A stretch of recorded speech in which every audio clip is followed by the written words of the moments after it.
10,000 hours. Anybody ever heard this?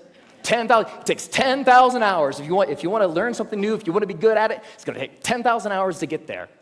And I read this in book after book and website after website, and my mental experience of reading all of this stuff was like, no, I don't have time. I don't have 10,000 hours. I am never going to be able to learn anything new ever again. But that's not true. So 10,000 hours, just to give you a rough order of magnitude, 10,000 hours is a full-time job for 5 years. That's a long time. And we've all had the experience of learning something new, and it didn't take us anywhere close to that amount of time, right? So what's up? There's something kind of funky going on here. What the research says and what we expect and have experiences, they don't match up. And what I found, here's the wrinkle. The 10,000-hour rule came out of studies of expert-level performance. There was a professor at Florida State University. His name is K. Anders Ericsson. He's the originator of the 10,000-hour rule.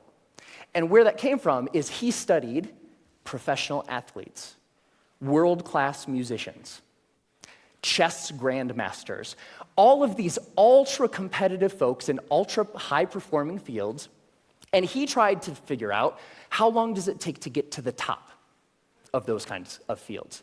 And what he found is the more deliberate practice, the more time that those individuals spent practicing the elements, whatever it is that they do, the more time you spend, the better you get. And the folks at the tippy top of their fields put in around 10,000 hours of practice. Now, we're talking about the game of telephone a little bit earlier. Here's what happened. An author by the name of Malcolm Gladwell wrote a book in 2007 called Outliers, the Story of Success. And the centerpiece of that book was the 10,000-hour rule. Practice a lot, practice well, and you will do extremely well. You reach the top of your field. So the message, what Dr. Ericsson was actually saying is, it takes 10,000 hours to get to the top of an ultra-competitive field in a very narrow subject. That's what that means. But here's what happened. Ever since Outliers came out, immediately came out, reached the top of the bestseller list, stayed there for 3 solid months. All of a sudden, the 10,000-hour rule was everywhere. And a society-wide game of telephone started to be played. So this message, it takes 10,000 hours to reach the top of an ultra-competitive field, became, it takes 10,000 hours to become an expert at something. Which became, it takes 10,000 hours to become good at something. Which became, it takes 10,000 hours to learn something. But that last statement, it takes 10,000 hours to learn something, it's not true. It's not true. So, what the research actually says, if I spend a lot of time here at the CSU library in the cognitive psychology stacks, because I'm a geek. And when you actually look at the studies of skill acquisition, you see over and over and over a graph like this. Now, researchers, whether they're studying a motor skill, something you do physically, or a mental skill, they like to study things that they can time, because you can quantify that, right? So they'll give research participants a little task, something that requires physical arrangement or something that requires learning a little mental trick, and they'll time how long a participant takes to complete the skill. And here's what this graph says. When you start, so when researchers gave participants a task, it took them a really long time because it was new and they were horrible.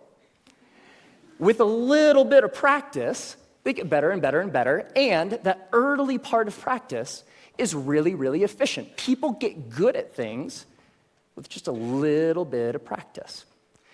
Now, what's interesting to note is that if, we don't really, for skills that we want to learn for ourselves, we don't care so much about time, right? We just care about how good we are, whatever good happens to mean.